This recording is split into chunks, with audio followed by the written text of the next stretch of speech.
the final prophet of God, said to be Mohammad of Islam. This is from Wikipedia. The information I'm about to give you on the founder of Islam, Mohammad Mustafa. And then I have several comments to make on all of it. When Muhammad was 40 years old, he was commanded by God through his angel Gabriel to declare his oneness. And of course, God is one began with the Jewish people and the Hebrew Bible. To the idolaters of the whole world, and to deliver the message of peace to an embattled humanity. In response to this command from heaven, Muhammad launched the momentous program called Islam, which was to change the destiny of mankind forever. He was in Hira when one day the Archangel Gabriel appeared before him and brought to him the tidings that God had chosen him to be his last messenger to this world, and had imposed upon him the duty of leading mankind out of the welter of sin and ignorance into the light of guidance, truth, and knowledge, to be a light to the world, which should sound familiar to the Jewish people. According to the accounts of this Shia Muhammad,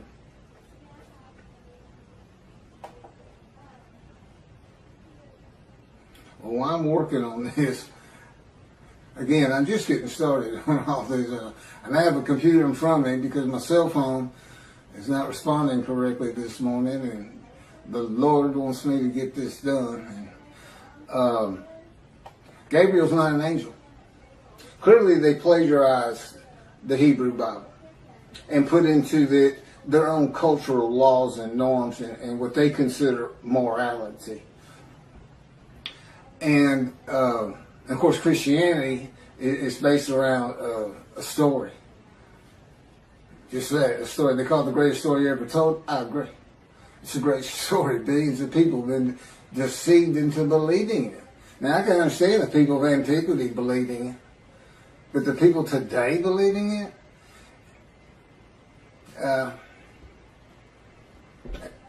I really don't know what to say about that. I don't know how you can believe God made a human sacrifice to you, and by his blood, by his stripes, we are healed. Again, God made me watch Christian channels, and then there's this one fella, I'll sell you the blessings of David. I said, well, God, what are the blessings of David? I'm thinking. He said, there are no blessings of David. He's making it up. People believe him. They send their names in with money, and he says their name on the air, and that's what they really want. So, but there is no angel Gabriel. He only appears in the book of Daniel. He only appears in the book of Daniel, who is not a prophet, and it is not a book of the prophets. And he doesn't speak with God. That's what a prophet is. And even Jesus calls him a prophet and quotes him as a prophet, and he's not. It's just story. I mean, come on. A bunch of men standing in a kiln that's burning hotter than the sun, it's just not gonna happen. I get it's not gonna happen. But you read the same things, the leaders of Judaism read the same kind of absolute, that can't happen. But because they like it, and they say our sages believe that, we believe it. Well, your sages lived in another time. Michael Skobac, Jews for Judaism, who also claims Isaiah 53 is the Jewish people as one man, Israel as one man. They had gathered, been crushed by disease, and offered themselves for guilt at some time in history that I am unfamiliar with. Because he doesn't say it's something that's going to happen. They act as though it already happened. Tobias Singer of Outreach Judaism believes it happened in World War II with the Holocaust. But that was just 6 million. That wasn't all the Jews of the world gathered as one man Israel. They didn't get long life. They didn't see their children. They didn't teach righteousness. Neither did Hitler if he's the one that offered them as these ram sacrifices, because he reads an offering of oneself for guilt to literally mean, these are his words, it literally means a guilt offering. Let's go to Leviticus. Now, he doesn't say let's go to Leviticus. He says it's a guilt offering, but a guilt offering is an unblemished ram for theft or destruction of holy things, debts. What that has to do with anything, I don't know. Because he's an anti-missionary. He's pointing this interpretation of 53 away from Isaiah 53. But they think they're forgiven of sin. They're not worried about theft and destruction of holy things. They're not worried about that. So I don't know what he's doing, except reaching, really, really reaching. I think the description of a man marred so much beyond human appearance, semblance, and all this plague afflicted, that the Holocaust just grabbed him and he just made it fit. Well, that's what the Christians did. They make Jesus fit. They can argue with me on every single verse, and if you've watched my 6 videos on 53, 76 videos, some of them were just a half an hour. But there's a lot to it. And I'm the only person who's ever explained it this way. Is anybody who watches it that's familiar with 53 and the commentators on it today, you realize nobody's read it like this. And nobody's ever connected the story of Ezekiel to it. And, this atheist, pretty smart guy, but, it's just like in Malachi 3. Every time God had me read it, I said, why is that angel leaving early? And he wouldn't tell me. I didn't know until I typed it. I didn't get it. I didn't put these things together. I certainly didn't put Jeremiah into it. In this new covenant, I read the new covenant and it just went on. It didn't even mean anything to me. Because I had no background in anything. Except for the 10 Commandments and Charlton Heston. It's a great show. But there's been some better 10 Commandments since. I've seen them all. But anyway, Gabriel appears in, I think it's 2 chapters, and he's described as a man. A man. Gabriel, a man. And it's in a vision. It's not something where God says in heaven, I have angels, and it's the angel Gabriel, and Archangel so-and-so, the fallen angel, Lucifer. You can't find that in the Hebrew Bible. It came from Christianity. So Islam, which didn't begin until the 700s, Common Era, I think that's the date here, with Mohammad, long after Christianity, which would have been, before the Talmud was put together. Judaism, when it really became formal, was with the Talmud, I would suppose, and putting the entirety of the Hebrew, all the scrolls together and canonizing it. And it looks like they plagiarized both books. Both books. And like I said, put their own cultural laws, rules, morality, and philosophy into it, but taking the basics. There's Abraham. He's in it. And now, I don't know if Muhammad is supposed to be a descendant of him or not. But here's what happened. So, he says he's the last messenger, the last prophet of God. That's what's on their mouth. It's not the last messenger, it's the last prophet of God. According to the account of Shia Muslims, Muhammad Mustafa, far from being surprised or frightened by the appearance of Gabriel, welcomed him as if he had been expecting him. Gabriel brought the tidings that Allah had chosen him to be the last messenger to mankind, and congratulated him on being selected to become the recipient of the greatest of all honors for a mortal in this world, from Al-Islam, the birth of Islam, and the proclamation by Muhammad of his mission. It's in Wikipedia. Muslims believe that the Quran was orally revealed by God to the final prophet, Muhammad, through the Archangel Gabriel, incrementally over a period of some 23 years, beginning in 609 Common Era, when Muhammad was 40 years old. That's an oral tradition. That sounds familiar. That's what the Talmud is. It's the oral tradition written, so it wouldn't be forgotten.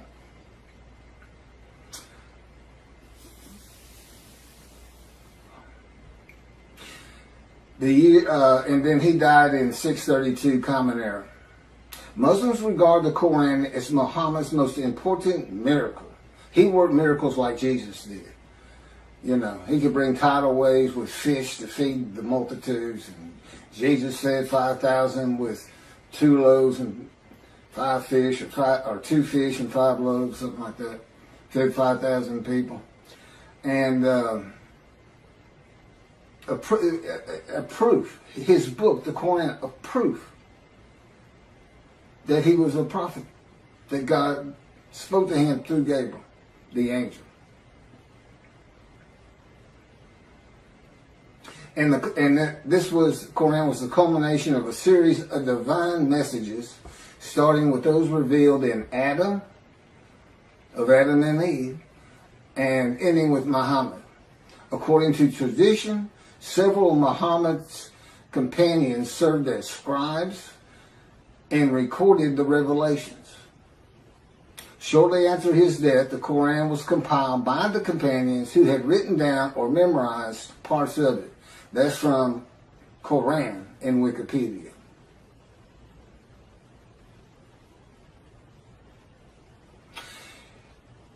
God chose his last messenger. And Allah means God, by the way. It's just not the God of the Hebrew Bible and the God of the Jews. God chose the last prophet, the last messenger, long before the time of Muhammad, when Malachi wrote Malachi. The messenger is Elijah for a time to come. And the time still had not come. The land did lay desolate, but they had not returned. It did not bloom again until 1948. And even then it was a desolation. It took many years to get it going and renew all the old cities like Jaffa and Haifa and Tel Aviv, and of course rebuild Jerusalem. You know, it's a metropolitan area now. Elijah, which of course is me. Now, how do you think Islam's going to react to me? We already know how the Christians are going to react. Not too favorably. Not too favorably. So this, you know, David is here because I'm David.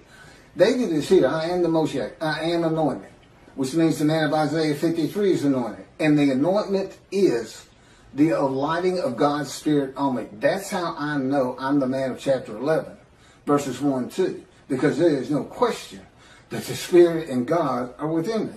And that's how I know this whole concept of God is in His Spirit. And I can point to Scripture that says just that. And explains things where it doesn't say it.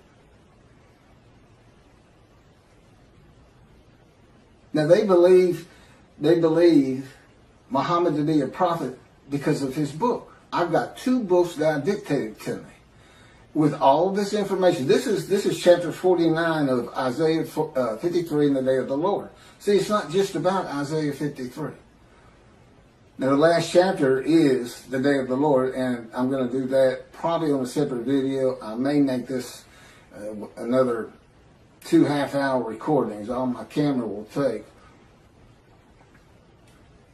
So, God's righteous servant, me. I am the final prophet, not Muhammad. And as the final prophet, and with the God of the Jews, being the Abraham and Judaism being the Abrahamic religion that is correct. There's 3. I mean, if you really sit back and think about it, who's gonna win that? Who's going to win? There's three. Are the Christians going to win it with their human sacrifice? Are the Muslims going to when clearly it's just a plagiarization? They're going to be a light to the world. Peace and humanity.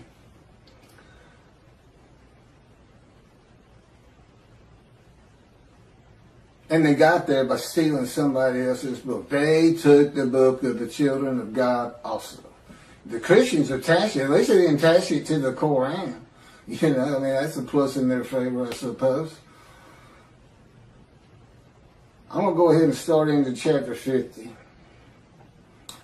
I didn't know all that. I didn't know that they were using an angel that doesn't exist. And he doesn't. I've been to had an envision and told and in no uncertain terms that there's no such angels. There's no Michael. There's no Lucifer. There's no fallen angel. It's just part of a story because that's what the people in antiquity and today too, to an extent, they just like to believe in that. The Christians got so much jumbled up in their minds. So much of their religion conflicts and doesn't make sense. And they've got entire armies of demonic forces that are at war with God and this and that. I promise you. I know his power like the back of my hand. And there's no contending with him. Whatever he thinks is. He just wills it. Gone. You know. He can take this world and turn it into a pea. The size of a pea just by thinking it.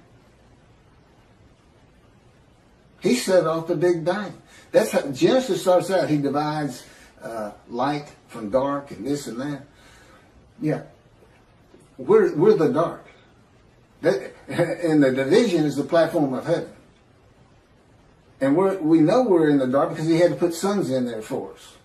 So it's kind of a blend. You have to look. The universe, his universe, the unseen realm, and then the real. The universe of real, which is like, you know, objects, solid things, stuff you can see, came with the Big Bang. And it's all within his original unseen realm. So we're a universe in a universe. It's not parallel universes, just one inside another. Totally different from each other. Science, totally different. We can never see the unseen realm except what he would place in our minds. I mean, he can place an angel Gabriel in my mind if he wanted to and have me believe it, and I would. But he doesn't. He's very real and matter of fact. And the fact that at this time, people are still believing the things of the people of antiquity who they didn't know anything. They didn't know anything, and they couldn't go in there and say, "Well, I'm gonna check that out. I don't know about that." You know, they couldn't. There's no bookstores, no schools, no teachers. About all you could learn from the wise men was the Hebrew Bible for the Jews, and they spent their life in that book. Well, I haven't. I read it started reading it when I was 50. And it's only because God was teaching me that I have the knowledge that I do have. It's just not possible that any man could do that. And I know I could. So, anyway, the day of the Lord. Now, this is interesting because I had kind of forgotten this entire chapter.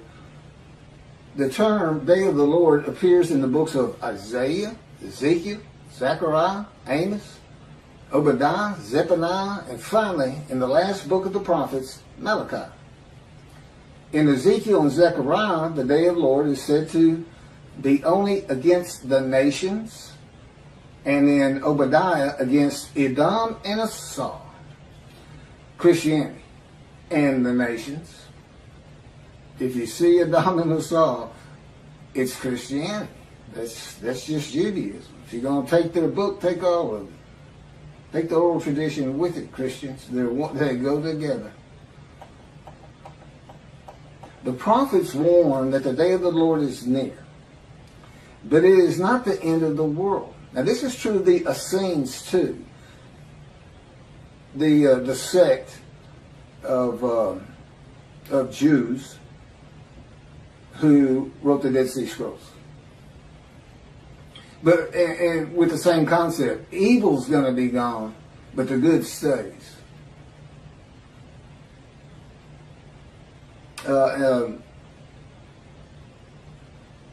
The destiny of the world will be changed. God returns to the earth to dwell among his people in his sanctuary, which he's doing, on his holy Mount Zion in Jerusalem, and the world will know that he sanctifies Israel. Lo, the day of the Lord is coming with pitiless fury and wrath, to make the earth a desolation, to wipe out the sinners upon it. Isaiah 13:9. You say, well, see, that's not, you haven't been talking about that day of the Lord. It's ahead. God's final word on it. Because that's not going to happen. That, again, that's just fun to read.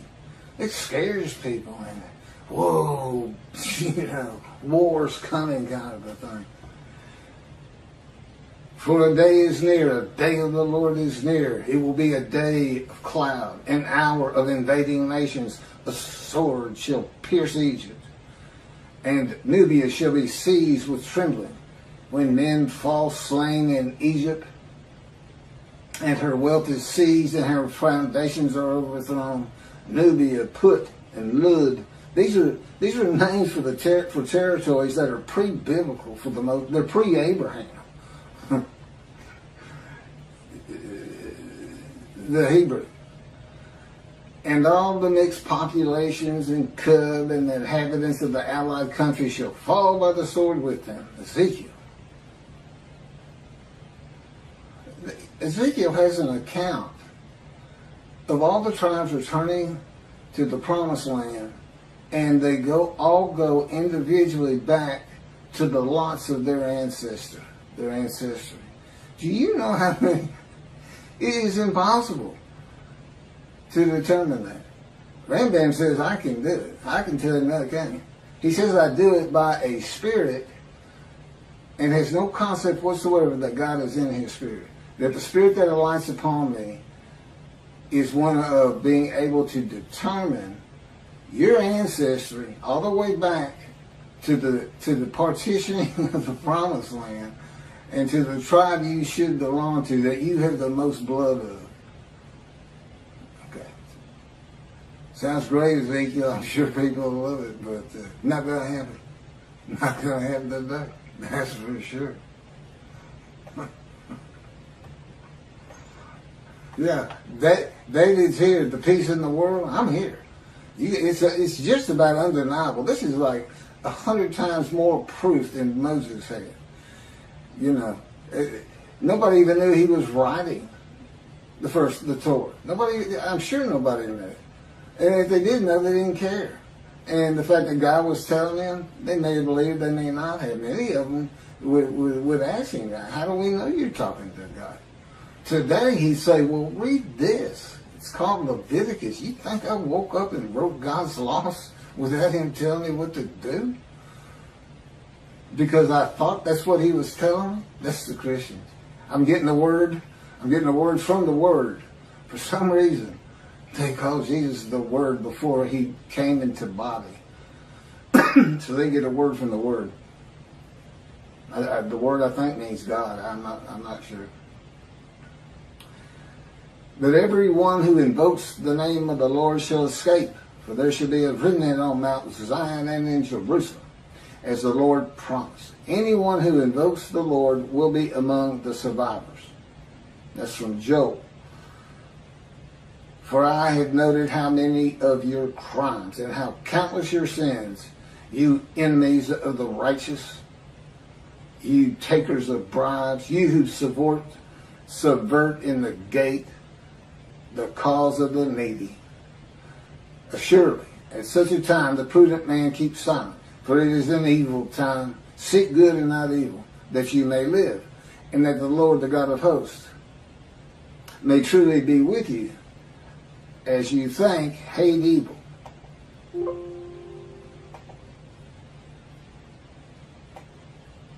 So here's some morality in a great story. Day of the Lord. And love good. And establish justice in the gate. Again, the Essenes had gates. People like to hang out at them, as you can imagine. and tell stories. What else are they going to do? If they had enough food and everything, and have all your friends clapping you on the back. Great story, great story. Look at all those Gentiles gathering around. Tell that Jesus story. Tell the Jesus story. Then look at them. They get all giddy. And they'll throw you some money. Yeah, it could happen. Could be like that. And I got a real long, I'm going to skip this one from Zechariah, but finishing up with Zephaniah on this coming of the end of evil. And I will bring distress upon them, that they should walk like blind men, because they have been sinned against the Lord. And their blood should be poured out as dust, and their flesh as the dung. Oh, come on. Okay, you know, let me read a little bit of this one. This is from Zechariah. Now, see, this is like watching a zombie movie. This is like watching a heart show. And we are, you know, most people love to see those every so often, especially as when you're young. As for those people that warred against Jerusalem, the Lord will smite them with this plague. Their flesh shall rot away while they stand on their feet. Their eyes shall rot in their sockets, and their tongues shall rot away in their mouths. In that day a great panic from the Lord shall fall upon them, and everyone shall snatch at the hand of another, and everyone raise his hand against everyone else.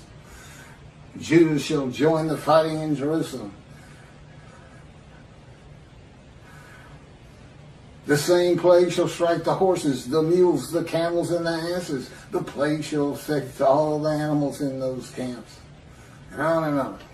Malachi 3 brings a new concept to the day of the Lord. Why is that? Because it's not going to be in antiquity in Jesus' time. It's not going to be in the Middle Ages. It's going to be in the age of the internet, knowledge, science, medicine, common sense. Oh, that's right, reasoning, and enlightenment. But it's still fun to read. That's the thing, he was writing for antiquity, because this is the kind of stuff they not only, they would believe these stories. And today, we don't believe them. We just think, wow, that's fun to read. So God was writing it for different eras. He wrote for antiquity in the Middle Ages, and then we had the Age of Enlightenment kicking off in about 1600, computers in 1960, to today. The age of the internet.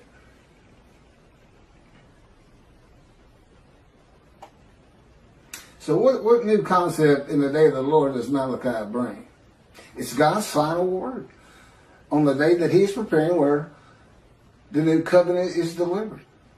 And again, he knew they were going to be dispersed, and apparently he had a pretty good idea when they would be coming back. Okay, it's the final word of God,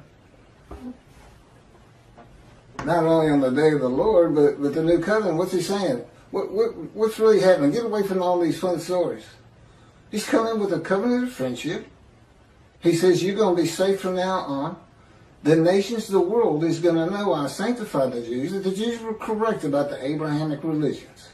Going to build a temple which shows I have sanctified you, because nobody's going to want you to build it. You know, the Gentiles of the northern kingdom, imported by Assyria, didn't want the second temple built. They obstructed the building of it and tried to stop it completely with letters to Cyrus or to whoever was leading Persia in that, at the time they sent the letters. And he says, new covenant, everybody's going to be sin-free, holy seed. And since he did the same thing with the exiles, he never says, I'm making you a holy seed to build the temple. He never does say that. But that is what happened. And it's going to happen again. He's going to have that temple built, I don't know, 10, 20 years from now. I don't know. Presumably before I die. But now David, he died before the building of the first temple. Although he had a lot to do with gathering all the materials for it and the wealth that went into it. and Solomon had a home to be honored. There's always a lot of things happening again that are real. As a matter of fact, it took longer to build Solomon's house than the temple. So he must have had a pretty honorable abode, right? That and God talked to him. Now, God doesn't address the nations. As I started out, these different days of the Lord's in the various books, some are just pointed at Christianity, some is the nations. They kind of differ. But Malachi 3 is real clear. It's the Jewish people, the people of the land of Israel, as much as anything. That's the focus. When I come back, the sanctuary to be placed amongst his people in Jerusalem. Although the covenant, the friendship covenant does not say in Jerusalem. I think that's pretty much implied. Although as David purchased the temple not for God after he had failed the test that God put him to as kind of a making up for it. I watched it this land. And I could go back. There's people who have raised millions of dollars for the building of the third temple out there right now.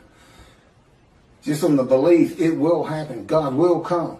They just don't know how because of the false teachings. Teaching of antiquity. The teachings for people of antiquity. Well, the people today aren't of antiquity. Compared to those people, they are all brilliant geniuses. Every single person who has a computer is a brilliant genius. Knowledgeable. Over these people. So, here's God. Not only is he saying something different than your traditional day of the Lord, he's saying in future times, in the times where man is more enlightened, knowledgeable, we're just going to build sanctuary and everybody's going to be safe because that's just going to keep people from picking on you as much as they are, and they'll have it in their minds, just don't mess with them. That God could be in there. God might be there after all. Keep the Middle East at bay.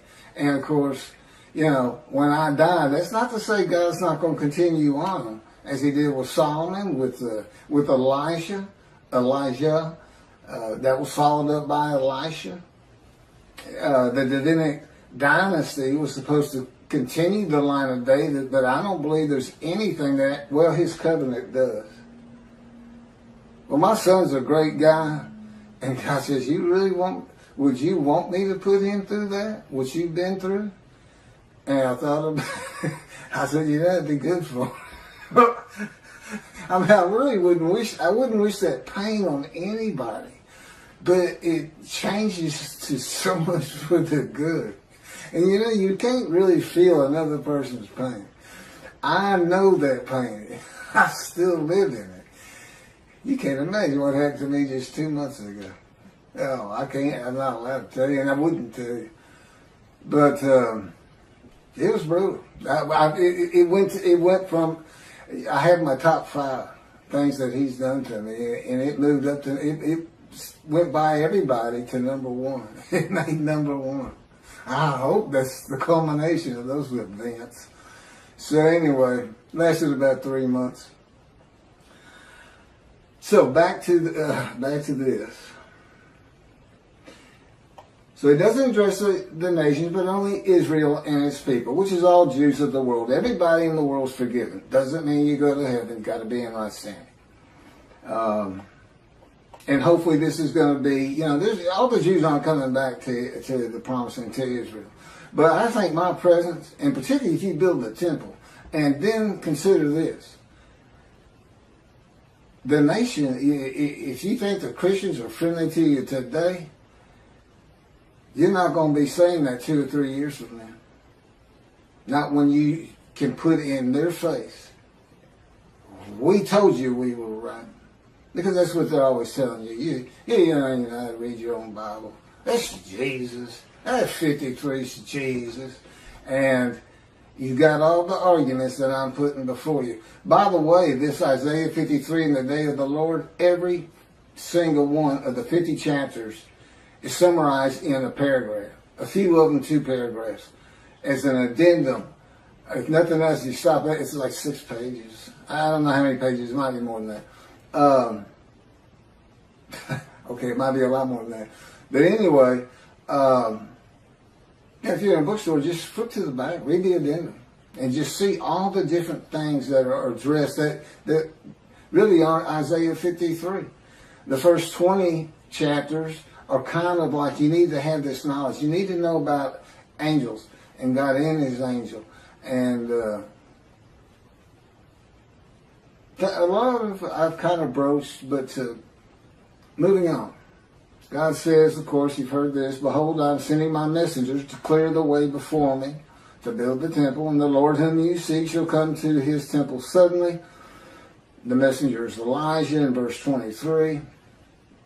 As for the angel of the covenant that you desire, he is already coming. I've talked about that. The angel of his presence brings the new covenant, Jeremiah 31. All Jews are forgiven of their sins and iniquities. And it's going to be when I get my books published. That's when it becomes official from God's line. And even then, it has to be people who find out about it. Once you find out, whether you believe it or not, but when you start hearing you're sin-free, that's when you need to avoid the evil inclination and really, really stress your Judaism and learning your Torah, which is the effect God expects, Torah on your hearts. And heed God, revere, and esteem his name. Because you don't want to miss what he's preparing. You don't want to miss it. You don't want to miss watching the evolution of the Jewish people from Abraham. He's going to pick, the guy's name will probably be, Poindexter or something. Who knows? He's so funny. But I'm sure, okay, it'll be serious, God says. He says, I let Keith cut up a lot. He's a human being. It's good for him. And I play along some. He'll tell you, it's not nearly enough. Or it's too long. Or it's not long enough. God recognizes that the forgiveness and equities and sin of Jewish people will not cause all to heed him. And in Malachi, he says, I know there are those that don't. Those that do, I'm putting in the scroll of remembrance. In Christianity, believing in Jesus and accepting him as his one Lord and Savior brings sin forgiveness and entry to heaven when he returns. I've covered that. Even if you've committed murder and other crimes against humanity and God, and that's just not true with the God of Israel. He's not going to have bad people up there. But that doesn't mean you don't want to practice Judaism. Because I know the Jewish people like to focus on life today. The heaven that the Christians dream of and think of is not first and foremost for the Jew. It's being a light. It's living life as well as it can with all these instructions God gave us on how to do it. And so this is bonus time, and God knew that. You just have to understand, he's able to play these things out in his mind as though he sees the world, the evolution of generations and cities being built and things being invented and knowledge and universities coming in. And he can just watch it all happen, and he can see what's going to happen to the Jews. He knows they're going to get destroyed in Europe. And he'll tell you, okay, I'm not supposed to go into that. Maybe someday. But moving forward here, I just keep that in mind. He knows it's going to be a modern time. And here I am. And listen to what he's having me tell the rabbis. And you know what? You know what the effect of that is? It's not a metaphor like Torah on your heart. But, he says he forgives sin. That makes everybody learn Torah. It's really two separate different things. But so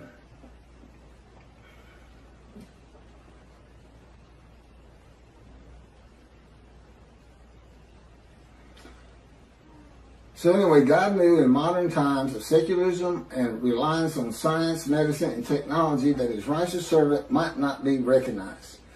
The utter destruction is simply on its way, just like it was with the Assyrians, Babylonians, and the Romans long ago.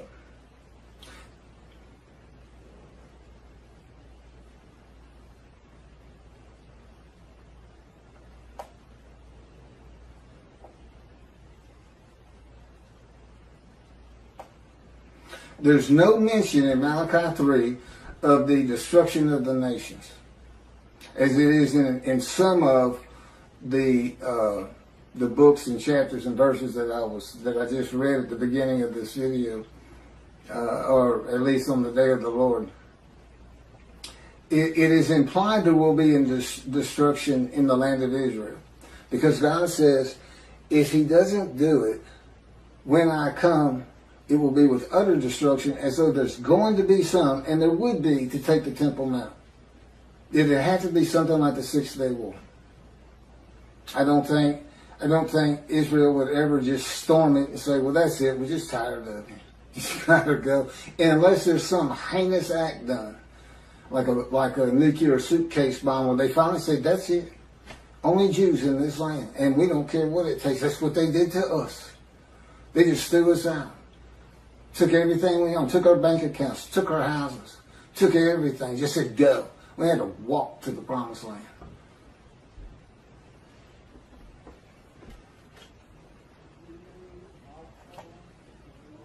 But it's the building of the third temple. Now, I remember now. It's the building of the third temple. That's what's so important.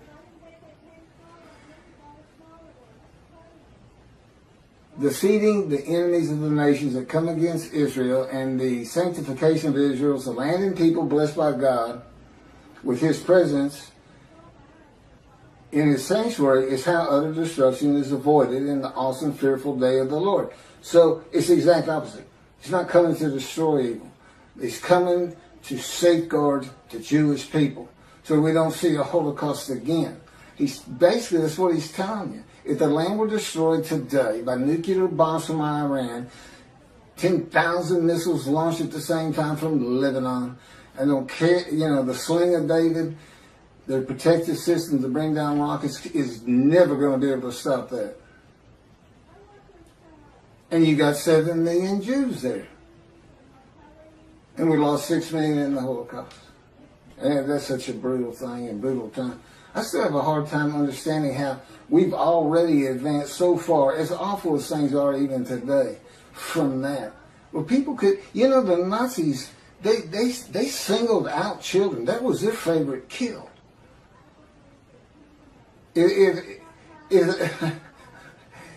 they were running low on bullets, instead of shooting the kid or gassing them, they throw them in those kilns alive. So,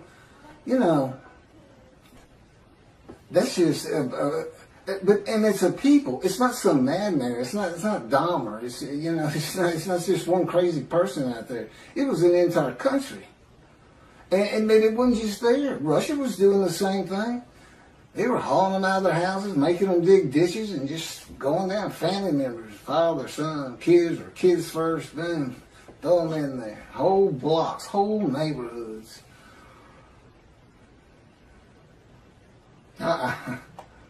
No, some of the visions he's given me to make me really feel and understand what would it be like for the Gestapo just to break down your door and you're sitting with your family at dinner and you have no clue who they even are, and all of a sudden everybody's being murdered, and your girl's raped first, and your wife.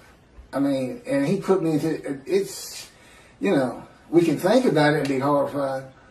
But he can make it so real, it's as though you're there, but it's still different once you come out of the vision. It's a lot different. One, you're not scarred by it. But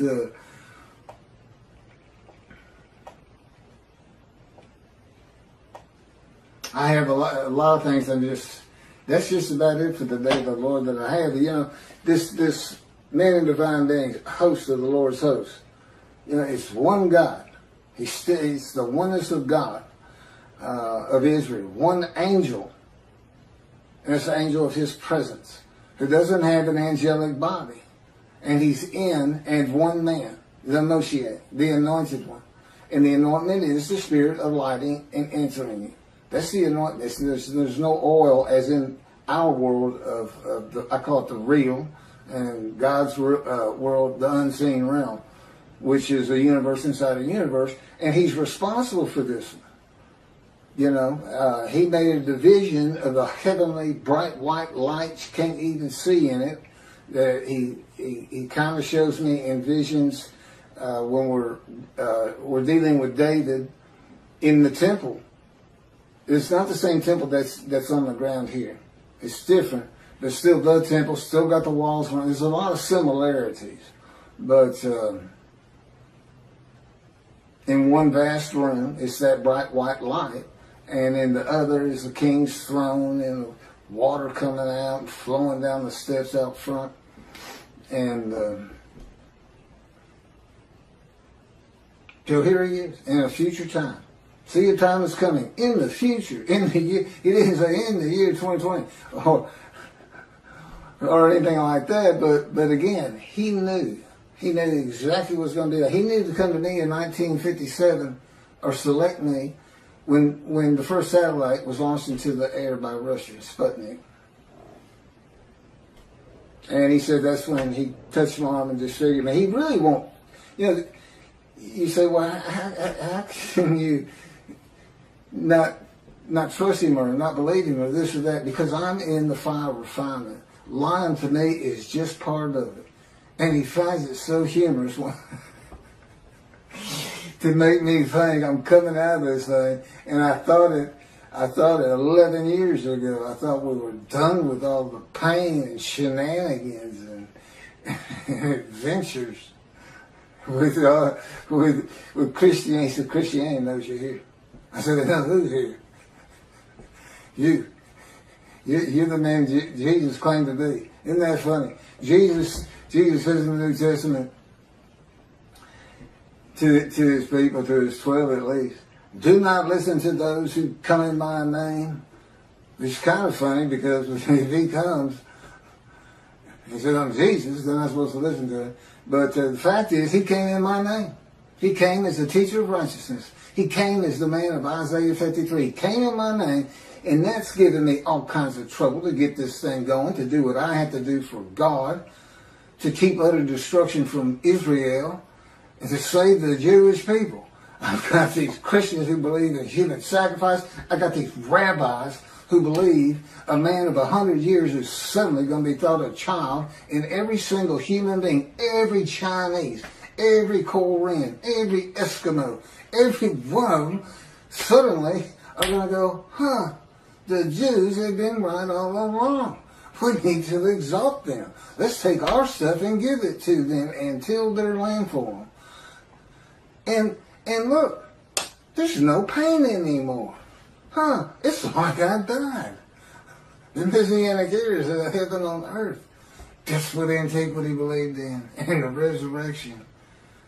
So I got to deal with that.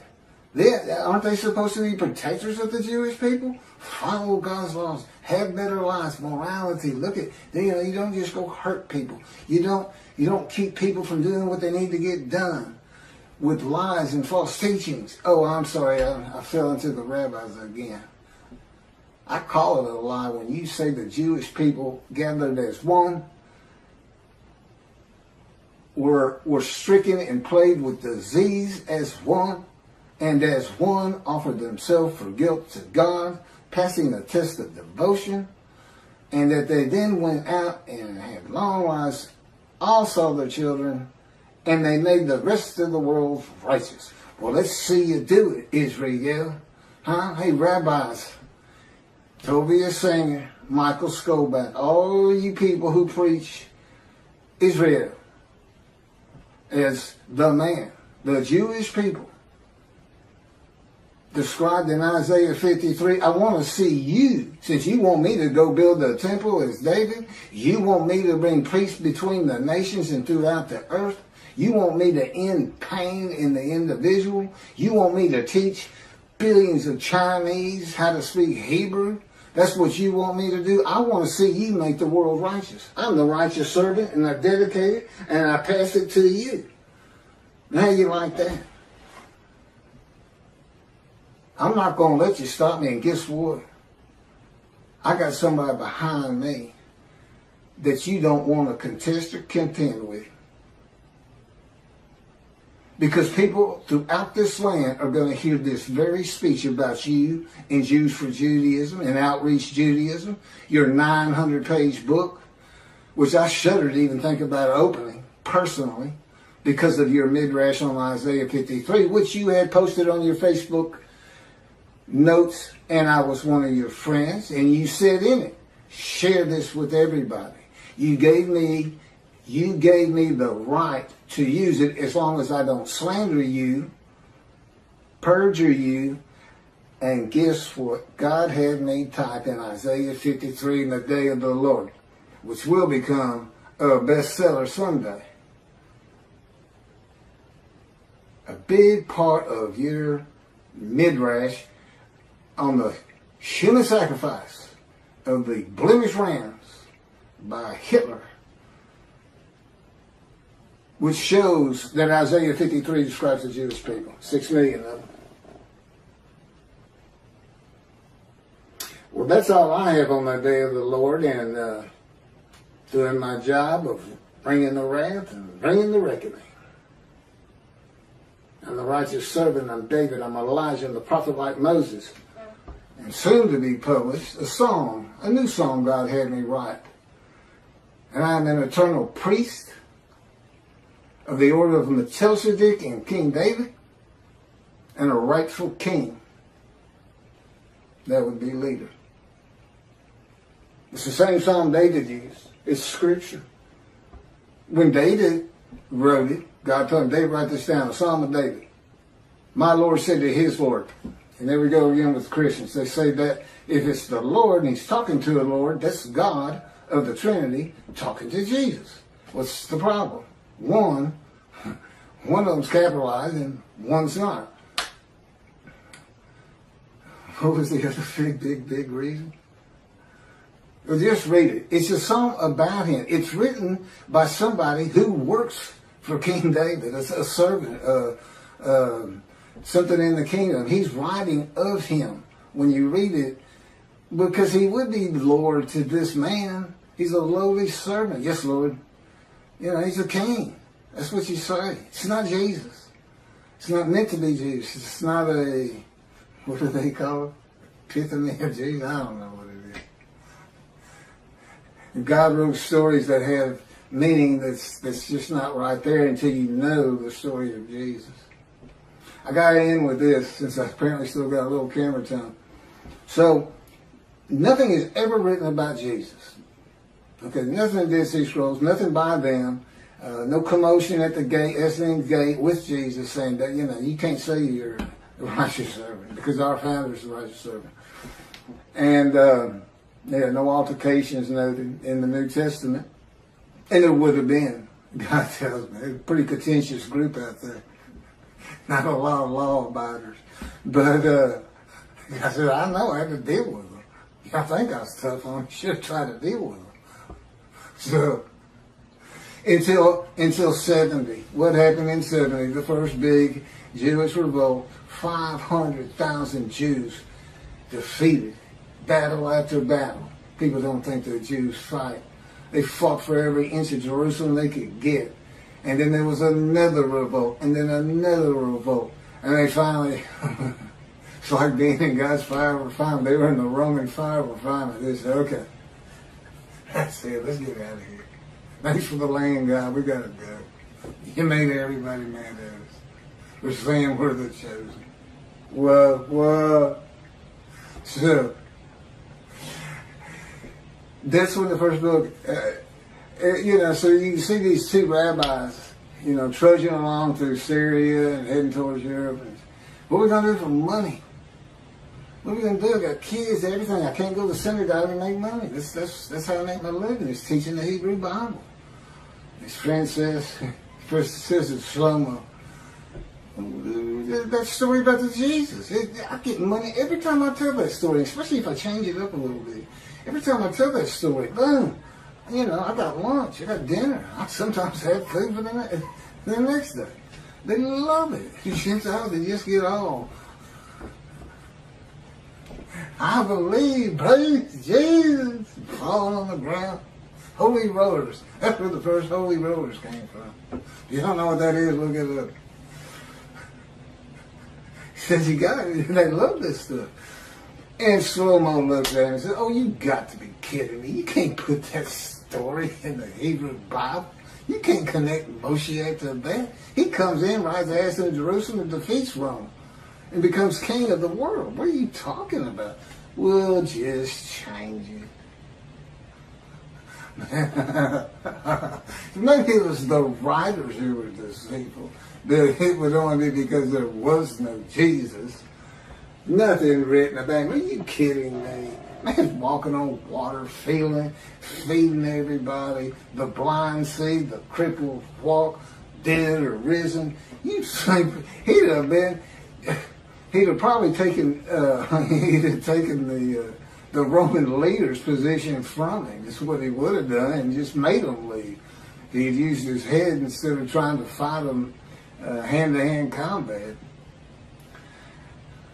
I guarantee you, the revolts would have had more success, although ultimately beaten down just by numbers, if God in me had been there with this unit, this human body, or any other human body.